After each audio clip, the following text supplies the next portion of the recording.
Today with me, we have a man with 15 years under his belt. I'm joined by Wexford's finest export. We have with me Mr. Maverick Sabre. How are you doing today, boss? Very well, sir. How are you feeling to be home? Oh, been good. It's been nice. It's been we've been here since Monday. We've been trying to do pop-ups most evenings. So Of course. Did one with Brick Nasty at Wigwam last night. Did one with the Emporium Boys in Fantastic. Jewelry Street.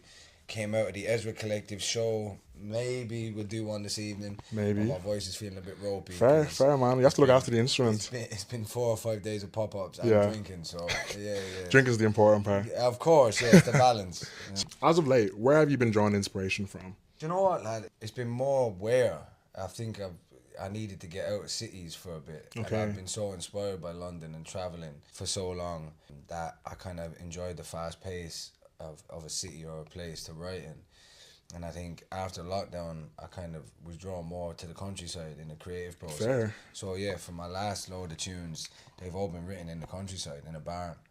Yeah, Like- yeah. Like in a barn. Really? Yeah, like obviously not like a barn With, like, with animals, fucking yeah. animals in. That'd be fucking mental. That'd be kind of cool. Like, though, it too, might right? be kind of cool Yeah. with some ambient sound. Yeah. But it was just for space. I to got kind you. of go back and be not lost in the like run of a city. Yeah. That you actually wake up and fall asleep being an artist. And have you always kind of been more drawn to the countryside, or do you prefer the city escape? Do you know what? For me, it's been a balance. Like, I grew up in a small town, so it was always countryside around Yeah. us. So I was always drawn to the city, and I liked pace, and I liked to kind of be busy, and Yeah. I liked walking around and seeing different people and hearing different stories and just being around a buzz. Yeah. And then when I moved back to London, I came, madly inspired by it. I used to travel on the bus at night just for hours and just watch the city go by and be Yeah. like, oh wow, I'm fascinated by stories and people. And then just as the years went on, kind of go, oh, I need something else to take me away from this. Yeah, And yeah. that just became space. Wherever that was, it just became space. Me and New Machine ended up making a house album in the countryside in a friend of ours' living room, deep in the countryside, and we just made it in the kitchen. But that was because we had space around Yeah. us and we weren't distracted. It wasn't like, oh, I'll see you tomorrow. It was like, You was no, like, waking wake up. and falling asleep Yeah. in here, and then we might go for a walk. And yeah, so It's something kind like of that. that's cool, man. Yeah. You said in the past that it can be very difficult to find success in the music industry in Ireland.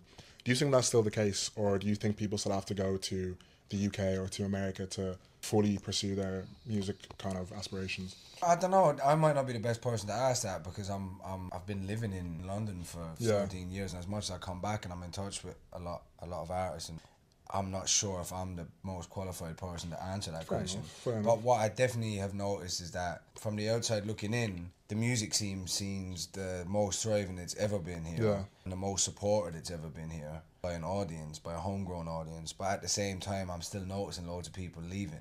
Artists leaving. Yeah. I was speaking to a photographer the other day who's 17. He was like, oh, when I finish school, I'm like thinking about leaving to London. And the Yeah. guy who was doing the interview was also like, oh, this summer I might leave to London. Yeah.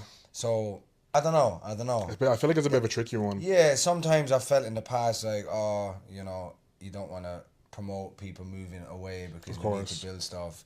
I was part of that. I hear I what had you to mean. do that Yeah, for yeah. myself. So I think like there's a grey area in there. I think one side is great to stay and to nurture what's here and make this a viable economic base for artists and artistry.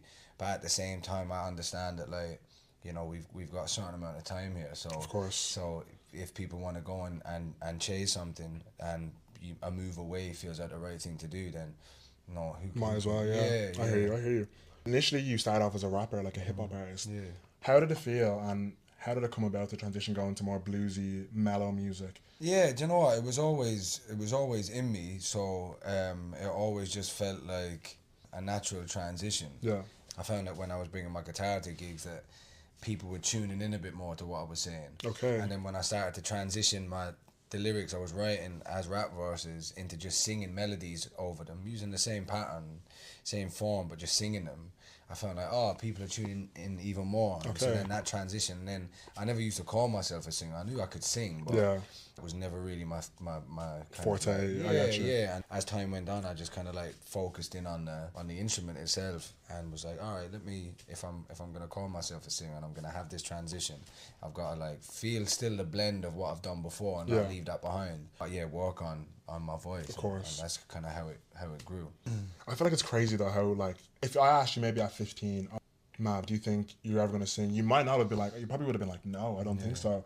But you know, I just think it's crazy the trajectory of things and just how life can kind of, not to be on my spiritual high horse here, but how life can just change so quickly off one decision, off one thing you noticed. I think that, like, you know, if you take music in a way of something that we're given and that we have to do right by, you allow music then takes you on its own journey. You kind of like, whatever the word is, you kind of like hold your hands up to whatever journey music will take you, and as long as you kind of keep your intuition going, just let it guide you. And you kind of like, if you put boundaries around yourself, like at 15, if you were to ask me, my dream would have probably been to be a producer, because I was producing on my own beats, and I was just fascinated with the production element of stuff, and how certain beats made me feel, and loops of beats. So that transition, it was just kind of like putting your hands up and going, all right, whatever music wherever flows. Fair. Can you tell the people the significance of correct minds and urban intelligence? Correct Minds and Urban Intelligence were my first introduction into Irish hip hop. Right. When I was 15, I set up a MySpace. I was harassing people. I messaged everyone from Radio 1 DJs to American record labels and artists personally. And at the time, you could actually kind of get through to people because it was like newish platform. Not as much competition either. Not as many people reaching out all the time, so that you could get directly through to people. And a guy called Dean Scurry, who was looking after Urban Intelligence, messaged me and said, "Oh, I like the sound of what you're doing. Can you come up to a youth project in the Axis in Ballymun on Wednesday or something?" I was like, "Lad, I'm still in school. Like, I'm living in New Ross." And then he messaged me maybe a couple of weeks later, and he was like, "Oh, I've got a gig for you. It's going to be in the Ballyman in Tramore." Baldy man. And I've only recently skipped my head, so it's come full circle proper. And do you know what I mean? And you're going to be supporting Correct Minds and Urban Intelligence. Urban Intelligence had a project they were called Homemade Bombs at the time. Wicked mixtape. And then I went to a house in Waterford, and I met all the Correct Minds and Urban Intelligence, and then we did a gig later on. That was my first ever gig. That's the relevance of the two of them. And then I got to know them. They were my first introduction into Irish hip hop. That was the kind of like the really purest way to be introduced to it, because Urban Intelligence, Correct Minds made great music. So they were really like staple foundation of they were probably the best introduction I could have gotten. Wow, fair. And do you think there's been much of a change in the Irish hip hop scene since, you know, that show when you were 16, 17? Yeah, I feel like the sound has become broader. I feel like it's a lot more broader now. So like you've got your backpack shit if you want, you've got your drill influence shit, you've got your like Afro swing, you've got your like garage, a little bit of influence of emo shit. You've got kind of a broader sound, and as well I think like more people are MCing now. When I was 15, 16, you might have had one or two individuals that if you really searched back in Wexford, like, you know, apart from the Rob Kelly or one or two other people that might go, "Oh yeah, I've got a verse, you want to hear a verse?" Whereas now when I go back, I feel like loads of people. Everyone has 16s. And that just means that, people are becoming proud of that accent, people are becoming proud of Irish hip hop and not shying away from it. And like, you've got an audience of young people in Ireland listening to Irish hip hop more than you did when I was a kid. I think that's how it's changed. Yeah, that's good. That's a positive change anyway. Definitely, yeah. Because it's like I remember the times where it was even difficult to get people to listen to English hip hop. It's like, if it's not American, I don't want to hear it, or this English shit. And then suddenly, as I go back year and year after, it's like, "Oh, I'm a Dizzy fan. Oh, I'm a Dave fan. I'm a Storm fan." And then suddenly you start, you know, I remember Bugsy's, you know, really big over here. I'm like, all right, if you're listening to a Mancunian accent, that's not far away from listening there was a point where no one wanted to hear regional accents in the UK, and it was only London centric. So it just takes time for shit like that to happen. But I always thought that the more accents were coming from like Brum or Scouse or Manny accents, and people listening to them over here, I always felt like, oh, this is the transition coming back to us. No, it's fair. Your new song, Help Me Out, came out recently. Can you just talk a bit about the inspiration for the simplistic yet extremely compelling visuals you had for the visualizer for that song? That was shot on the day of another video shoot, which is kind of more abstract and kind of leaning into like quite a surreal, it's a surreal concept video about inner thoughts and being on our phones too much and waking up and allowing the world to be within us, you know what I mean? And so Help Me Out is completely the opposite. It's very simplistic. It's me and a guitar. There was a room in the house that had quite it's quite interesting light in there, but felt quite dull. Yeah. You know, almost felt the kind of like the depressing escape room or something like Yeah, that yeah, within the house. And it was kind of the opposite feeling of the song that we were shooting downstairs in the rest of the house. And Help Me Out is a kind of basically a song about, it's a cry for help, I guess. Yeah. And whatever way people want to take that, it's got sentiments of trying to reach out to people that you've lost, and the element of something you've lost within yourself, and trying to find whether that's religious or spiritual comfort or whatever that, or if it's just comfort within yourself that you're trying to find. So that's the kind of inspiration behind the writing of it. Fantastic. And you said yourself it's almost like a cry for help, that song. You've always been very keen and very open about, you know, your feelings, your emotions, and just being vulnerable in music. Was that always something you tried to incorporate in your sound, or, you know, how did that kind of come about? I guess it just kind of came about from being truthful about my own emotions and feelings, and wanting to make music that felt like the music that had saved me and that I'd connected with. And that I was always drawn towards music and lyricists that felt like they were being vulnerable. Yeah. You know, even if I'd never experienced their life, or, you know, some of the artists that I'm talking about had died before I was even born, or whatever. But I think with vulnerability, from whatever background or whatever experience you have, I think that connects with other people's vulnerabilities, and you can kind of take little sentiments into your own life.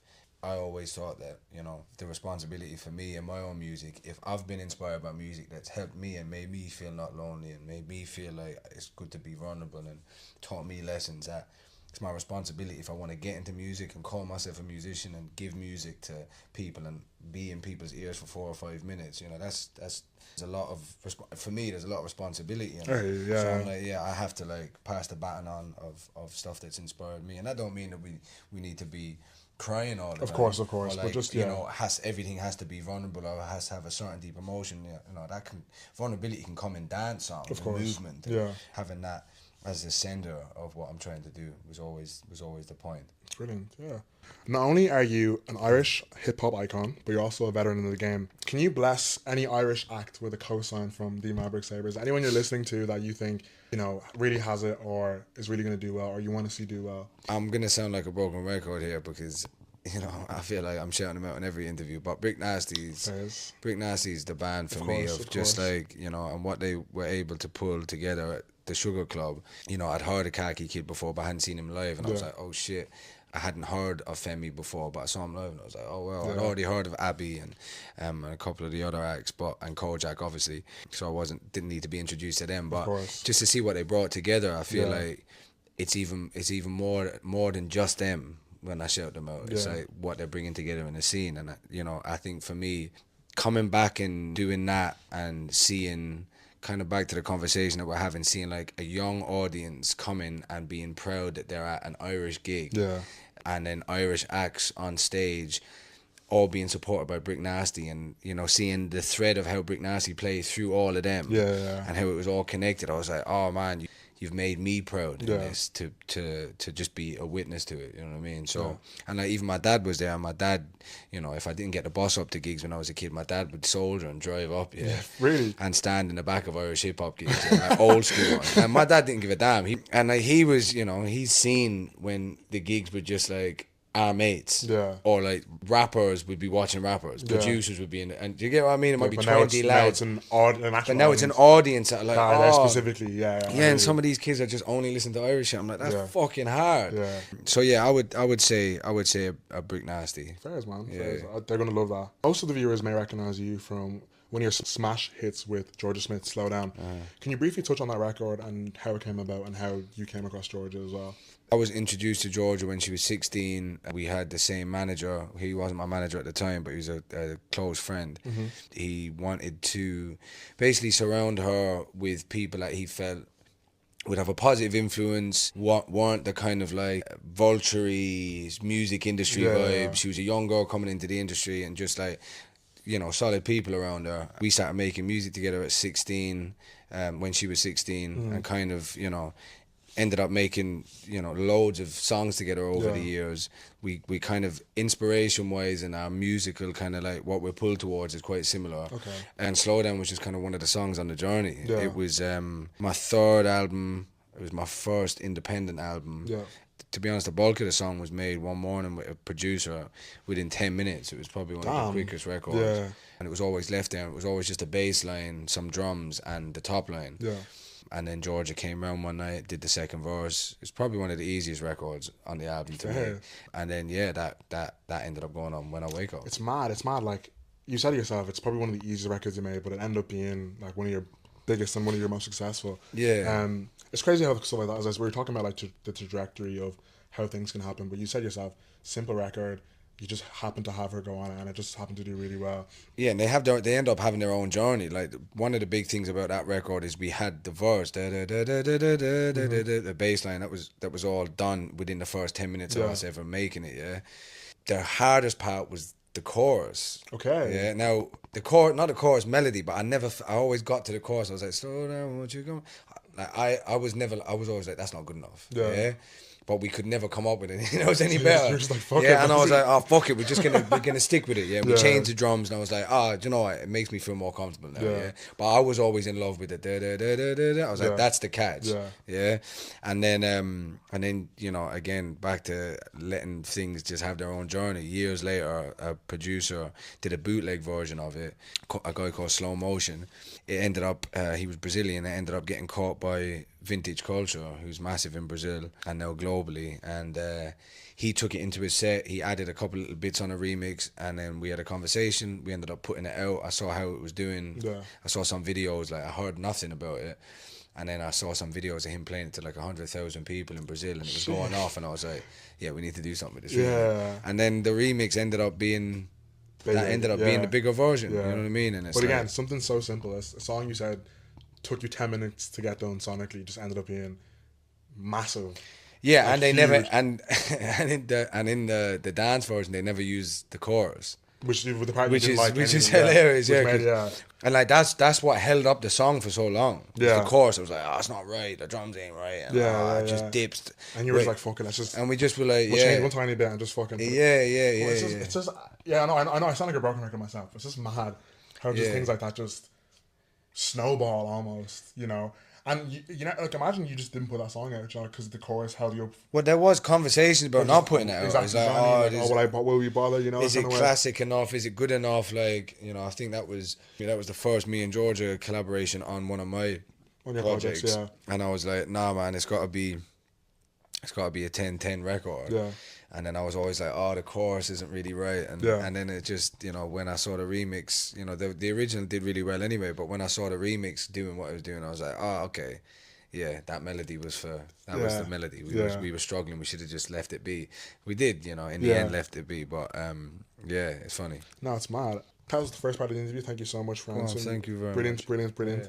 Moving on to our quickfire section with Mr. Maverick Sabre. We're going to ask him a few fun quickfire questions, nothing too crazy. So we're going to start very simple. Summer or winter? Summer. Okay, brilliant. Favorite movie of all time? It's a hard one, but you have to just go. Stand By Me. Okay, brilliant. Okay, favorite hip-hop album of all time? Illmatic. Fairs. Good answer. I feel like that's a safe answer though, low key. All right, answer. No. Do you know what? You're saying first to mine. No, that's okay. Because I feel like a lot. Can I get a second to fucking answer or not? Because then, do you know what I mean? Because I'm like, no. You can have us for that one. You can have a second. That's okay. Oh, favorite hip hop album of all time. Because I'm gonna cut out bits of you saying. Yeah. I would say Saga's. It's the Sagas of Kalashnikov. Okay. Yeah, good. Clash's debut album. Have a listen to it, bro. Yeah, give it a go. It's great. Okay. Favorite restaurant in Ireland? I would say, because I'm veggie, Glass. What is your guilty pleasure song? A song people wouldn't really expect you to play, but you play it all the time, or you go back to? Cisco, living dong. Oh, Thong Song. Yeah. Banger. Dream holiday destination. You've been around the world, but where's somewhere you want to go that you haven't been already? Costa Rica. Fairs. I see you fit in there. I don't know why. Maybe some mustache. I don't know. Yeah. And it just twirl the ends of it. What message would you give to a 16-year-old Maverick Sabre? Keep being bullheaded. Keep nurturing your intuition. Keep being the biggest fan of yourself as you can. Don't let any part of the journey take you off your focus of what you want it to be and what you want it to do and the reason behind the message of what you're trying to convey. Don't let anything distract you from that. Fairs. Damn, that was good. I thought you were just going to say buy more Stone Island or something. Definitely don't buy more Stone Island. Nah. Giving them enough money. Fairs, man. Can you just pass on a message to the people watching? Anyone that wants to pursue music or artistry or anything in general, is there anything you want to say to the people? Because one of my things for these interviews is that obviously you're an Irish like superstar. I'm Irish as well. I want people to know that, as cliche as it sounds, there's really nothing you can't do if you try or if you put the work in. But was there anything you want, any wise words from the skinhead of Mav? Yeah.